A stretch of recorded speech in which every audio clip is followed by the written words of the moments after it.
एक थ्योरम दिया गया है, let X T be a metric space A B any two subsets of X, then अब ये तीन पार्ट है। एक्स टी एक मेट्रिक स्पेस है, ए और बी इस यक्स के कोई दो सबसेट है। तो इन ए और बी में ये पहला कंडीशन है कि ए यदि बी का सबसेट हो तो closure of A closure of B का सबसेट होगा। तो फर्स्ट कंडीशन को हम दिखाते हैं, यानी प्रूफ में पहला पार्ट, पहले पार्ट में ये दिया गया है कि ए बी का सबसेट है, तब हमको दिखा देना है कि closure of A closure of B का सबसेट होगा। तो यह A is A subset of B, ऐसा दिया गया। अब देखो ए से हमको यहाँ क्लोजर ऑफ ए पाना है, तो क्लोजर ऑफ ए जो होता है वह A union derived set of A, यानी जो डिफिनीशन दी गई है क्लोजर ऑफ ए का वह ए यूनियन ए डैश, यह दिया गया। तो हम क्या करेंगे कि ए यहाँ है और ए डैश भी लाएंगे और तब दोनों का यूनियन करेंगे तो क्लोजर ऑफ ए मिलेगा। तो अब हम लोग पीछे प्रूव कर चुके हैं कि यदि ए बी का सबसेट है तो ए डैश भी बी डैश का सबसेट होगा, ये पीछे आ चुका है। तो अब आपको ए के सभी एलिमेंट इस बी में है, तो ए डैश के सभी एलिमेंट बी डैश के हैं। अब इन दोनों का यूनियन इन दोनों के यूनियन का सबसेट हो जाएगा, यानी दोनों साइड में हम यूनियन ले लें। तो A union A dash is A subset of B union B dash. अब A union A dash closure of A और यहाँ से B union B dash closure of B. It means यदि ए बी का subset है तो उसका closure भी दूसरे वाले के क्लोजर का सबसेट होगा। तो ये पहला पार्ट है, आसान सा वर्क रहा। अब इसके बाद इसका सेकंड पार्ट में देखो,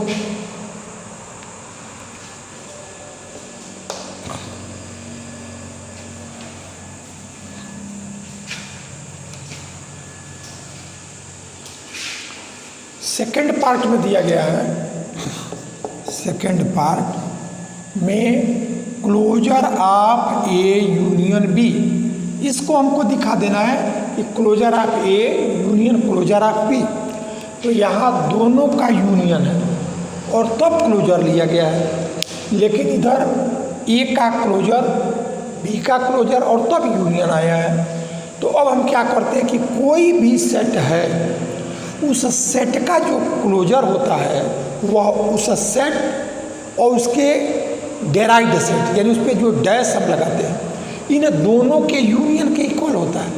तो यानी इसका क्लोजर, तो जब ए का क्लोजर होता है तो ए यूनियन ए डैश, लेकिन ए यूनियन बी का क्लोजर है, तो इसलिए ए यूनियन बी यह सेट और union A union B dash यह सेट का क्लोजर है। तो यही सेट और इस सेट का डेराइव्ड सेट, इन दोनों का यूनियन, ये क्लोजर हो गया। अब हम क्या कर लेंगे कि यहाँ से ए यूनियन बी और यूनियन, अब ए यूनियन बी का डेराइव्ड सेट है, तो ये पहले का डेराइव्ड सेट यूनियन दूसरे का डेराइव्ड सेट, ये पीछे आ चुका है। तो यहाँ से यह derived set of A union derived set of B, ऐसा आ गया। अब देखो ये सब यूनियन ही है, तो जब दो तरह के ऑपरेशन, एक हमारा यूनियन हो और दूसरा इंटरसेक्शन हो, तो वो डिस्ट्रीब्यूटिव लॉ को सेटिस्फाई करता है। लेकिन या तो सब यूनियन हो या सब इंटरसेक्शन हो तो वो एसोसिएटिव लॉ को सेटिस्फाई करता है। यानी उसमें तो किसी, जैसे हमारा क्या है, यह एक सेट है, इस सेट में ए के भी एलिमेंट है, बी के भी हैं, ए डैश के भी हैं, बी डैश के भी हैं, सभी के एलिमेंट का कलेक्शन है, यूनियन है। तो अब हम यदि इसको यह ए यूनियन ए डैश, यदि इसको एक पास ले लें और यह यूनियन बी डैश इसको एक साथ ले लें, तो इसमें भी क्या, ये जो सेट था ऊपर उसमें एक भी एलिमेंट, ए डैश का भी एलिमेंट, यह बी के भी एलिमेंट और बी डैश के भी एलिमेंट, और जो नीचे आया उसमें भी क्या है, ए के एलिमेंट, ए डैश के एलिमेंट, बी के एलिमेंट, बी डैश के एलिमेंट। तो अब यह ए यूनियन ए डैश को इसलिए एक पास रखा क्योंकि हमको यह क्लोजर ऑफ ए लाना है। तो क्लोजर ऑफ ए तब होगा जब वह ए यूनियन ए डैश हो। तो इस तरह से ये हमारा क्लोजर ऑफ ए हो गया और ये हमारा क्लोजर ऑफ बी हो गया। तो हमारा जो ये सेकंड पार्ट है कि closure of A union B is equal to closure of A union closure of B, तो ये पार्ट हमारा इजीली प्रूव हो गया। अब इसके बाद थर्ड को देखें।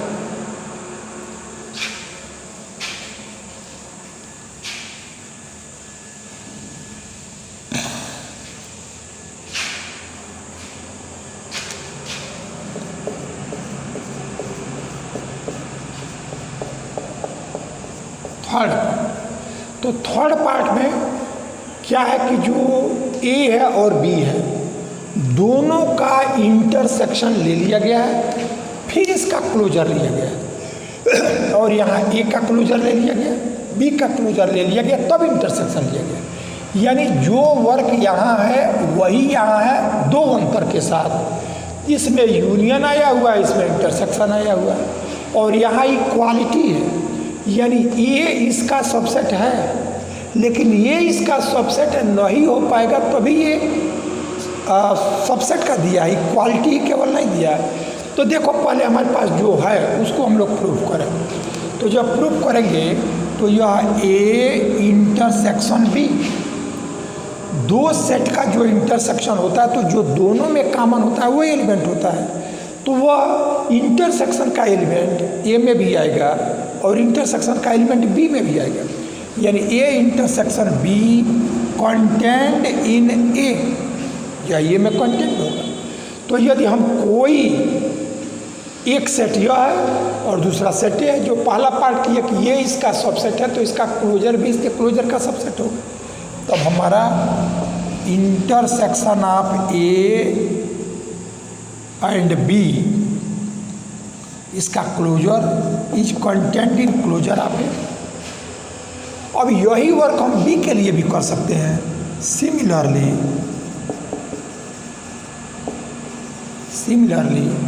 Intersection of A and B is content in B also.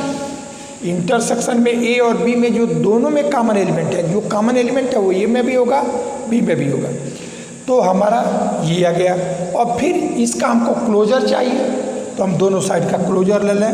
तो इंटरसेक्शन ऑफ बी इसका क्लोजर है, content in closure of B, ऐसा।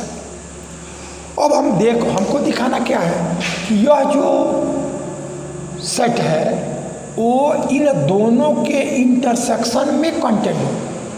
तो ये इंटरसेक्शन में तभी होगा जब ये पहले वाले में भी हो और दूसरे वाले में भी हो। जब दोनों में होगा तब ये हमारा इंटरसेक्शन में आएगा। तो अब हम देख रहे हैं कि यही element closure of A intersection B, यह क्लोजर ऑफ ए में भी है और closure of A intersection B एक क्लोजर ऑफ बी में भी है। तो जब ये दोनों में है तो इसके इंटरसेक्शन में भी हो जाएगा। तो this imply closure of A intersection B is content in closure of A intersection closure of A. ये हमारा थर्ड पार्ट हुआ। लेकिन इसी में कभी कभी ये पूछा जाता है कि जैसे इंटरसेक्शन ऑफ यानी closure of A intersection B, एक क्लोजर ऑफ ए और क्लोजर ऑफ बी, इन दोनों के इंटरसेक्शन का ये सबसेट हो गया, लेकिन ये इसका सबसेट हो ये आवश्यक नहीं है। तो इस वर्क को एक थ्योरम के रूप में हम लिख के और तब इसको प्रूव करेंगे। इसमें हम लोगों ने देखा था कि closure of A intersection B is A subset of closure of A intersection closure of B, ये भी दिखाया गया था। लेकिन ये कहा जा रहा है कि closure of A intersection B is not equal to closure of A intersection closure of B. तो चूंकि हम लोग अभी इसके सॉल्यूशन के लिए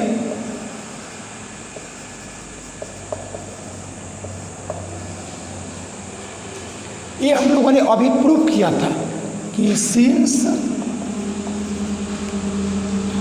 closure of A intersection B is content in closure of A intersection closure of B. ये अभी अभी प्रूफ किया गया था। अब ये कहा जा रहा है कि यह इक्वल नहीं है। तो यदि ये इक्वल होता तो ये इसका सबसेट है, यदि यह भी इसका सबसेट हो जाए तो इक्वालिटी आ जाएगी। लेकिन ये इक्वालिटी नहीं होता है, इट मीन्स ये इसका सबसेट नहीं होता है। यानी हमको ये दिखा देना है इसके लिए कि closure of A intersection closure of B is not content in closure of A intersection B. ये जनरल होता है, ये प्रूफ किया जा चुका है। अब यदि ये पार्ट इसका सबसेट हो जाता तो इक्वालिटी हो जाता, लेकिन इक्वालिटी नहीं है, इसका मतलब ये इसका सबसेट जनरल नहीं होता है। तो हम एक एग्जाम्पल भी लेके यदि दिखा दें कि ये इसका सबसेट नहीं होता है तो हम जनरल नहीं कह सकते कि ये जैसे ये हर स्थिति में इसका सबसेट है, लेकिन ये प्रत्येक स्थिति में इसका सबसेट नहीं है। अब उसको एक एग्जाम्पल के द्वारा हम दिखा रहे हैं। तो क्या करो कि एक सेट लो, यह लेट ए, यह एक सेट लो और यह ओपन इंटरवल लो, कोई ओपन इंटरवल लो, उसमें एक ही कंडीशन के साथ इसमें लेना है।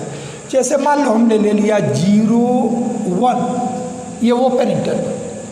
तो जो दूसरा सेट हम बी लेंगे तो जो इसका लास्ट हो वही इसका फर्स्ट हो और आगे कोई एलिमेंट। यानी ये जो वर्क हम करने जा रहे हैं कि ये इसका सबसेट नहीं होगा, उसके लिए यही नहीं, कोई एक ओपन इंटरवल लो जिसमें ये लास्ट अगले वाले का फर्स्ट हो।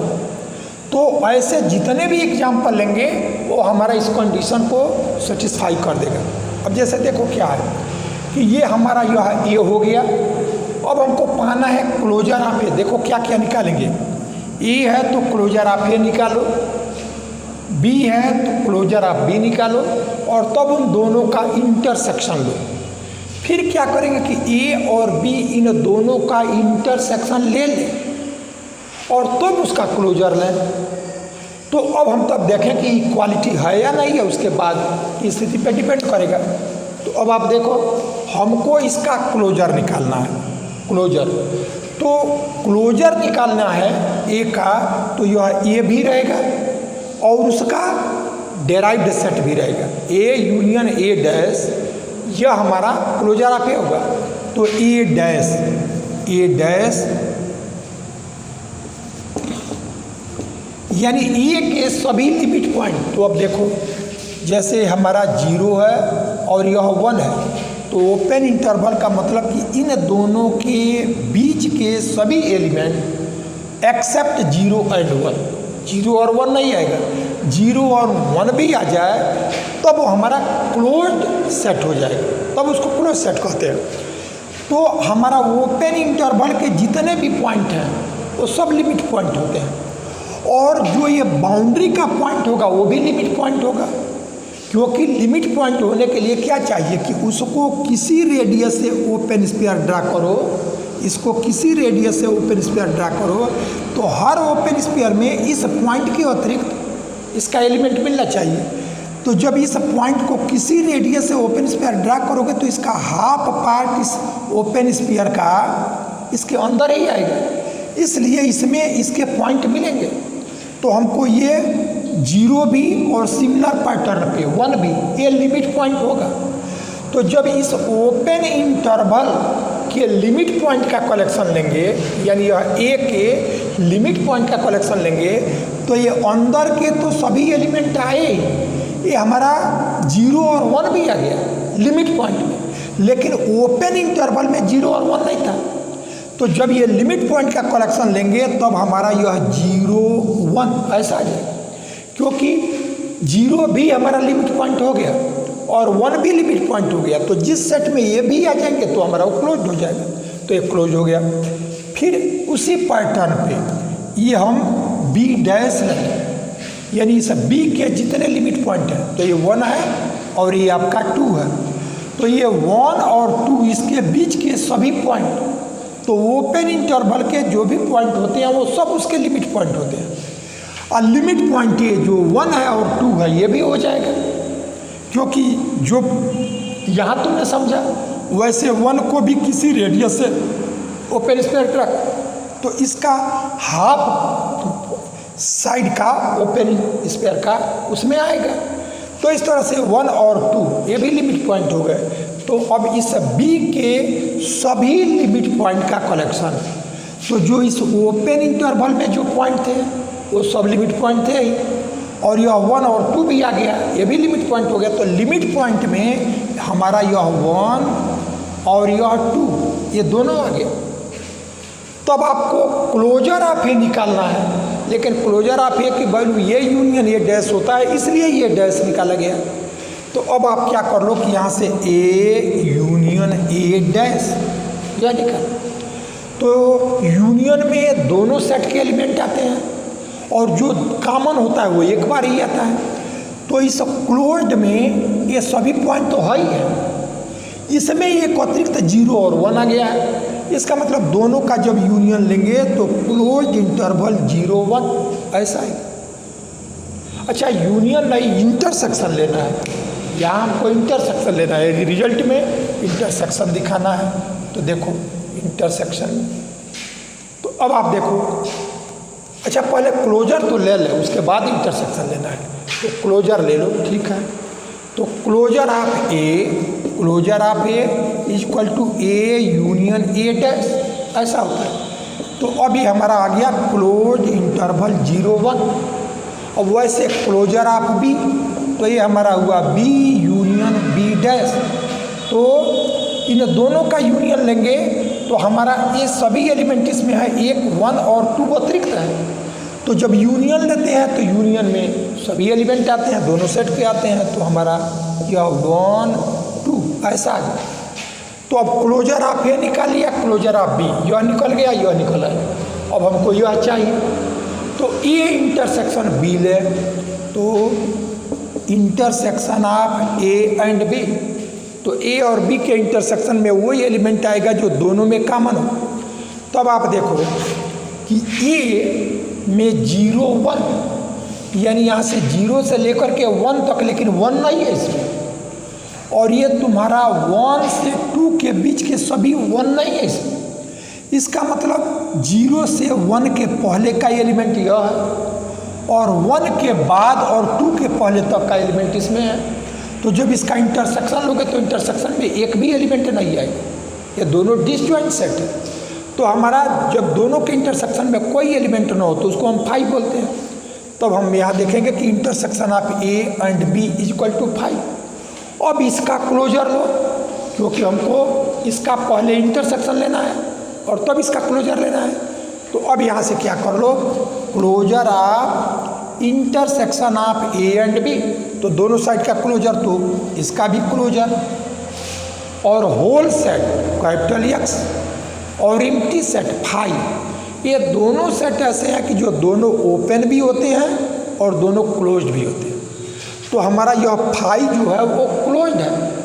तो जब क्लोज्ड कोई सेट होता है तो वह और उसका क्लोजर दोनों इक्वल आता है। वही सेट एक क्लोज्ड हो जाए तो वह और उसका क्लोजर दोनों इक्वल होता है। तब यहाँ से हम ये देखेंगे कि यह ए इंटरसेक्शन बी, इसका क्लोजर इक्वल टू 5। ये क्लोजर क्यों हट गया कि कोई सेट एक ये रिजल्ट होता है कि यदि यह ए क्लोज्ड हो तो यह और इसका क्लोजर ये दोनों इक्वल होता है, ठीक है। ये तो उसी का यूज फाई हमारा क्लोज्ड होता है, इसलिए फाई और इसका क्लोजर दोनों इक्वल होता है। तो ये हमने दिखा दिया यहाँ। अब आप देखो कि तीनों ही, यह भी निकल आया, ये भी निकल आया, यह इंटरसेक्शन निकाल करके क्लोजर निकाल लिया।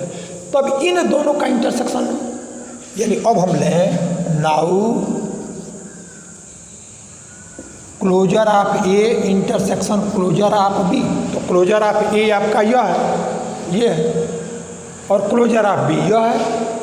तो यानी ये जो सेट आया वह 0 से लेकर के 1 तक, लेकिन 0 भी है 1 भी है, ये हमारा क्लोज्ड है, ओपन नहीं है। और फिर यहाँ से B 1 से लेकर के 2 तक। तो जब ओपन इंटरवल का इंटरसेक्शन लिया तो कॉमन कोई एलिमेंट नहीं था, लेकिन जब हम क्लोज्ड लेंगे तो 1 पहले वाले में भी है और 1 दूसरे वाले में भी है। तो जब इसका इंटरसेक्शन लेंगे तो 1 आएगा हमारा। तो अब यहाँ से ये हमारा आ गया 1, सिंगल एलिमेंट 1 आ गया। अब देखिए ये हमने लिया, यह तो कोई एलिमेंट नहीं, और यह लिया तो उसमें एक एलिमेंट है। इसका मतलब ये हमको जो दिखाना है कि ये तो इसका सबसेट होता है, यानी टोटल का इंटरसेक्शन क्लोजर ले लो तो अलग अलग क्लोजर का ये हमारा इसका सबसेट हो गया, क्योंकि फाई तो कोई सबसेट लेते हैं तो उसका एक एलिमेंट फाई भी होता है, तो ये इसका सबसेट हो जाएगा। लेकिन जब प्रत्येक पर क्लोजर रहे तो ये सेट इसका सबसेट नहीं होगा, क्योंकि 1 इसमें नहीं है। तो दिस इम्प्लाई ये closure of A intersection closure of B is not content in closure of A intersection B. तो हमने देखा जब अलग अलग ये हमारा एक है, इसमें केवल कोई एलिमेंट ही नहीं, तो जब इसमें कोई एलिमेंट नहीं है तो 1 उसमें नहीं हो सकता, इसलिए ये इसका सबसेट नहीं होगा। तब हमने देखा कि ये तो हमेशा इसका सबसेट होता है, लेकिन इसका converse closure of A intersection closure of B, एक closure of A intersection B का सबसेट हो, ये आवश्यक नहीं है। इस एग्जाम्पल से दिखा दिया। तो इस तरह से जब ये इसका सबसेट सदैव नहीं होता है तो ये इक्वालिटी नहीं होगी। ठीक है, ये इस तरह एक कंप्लीट थ्योरम।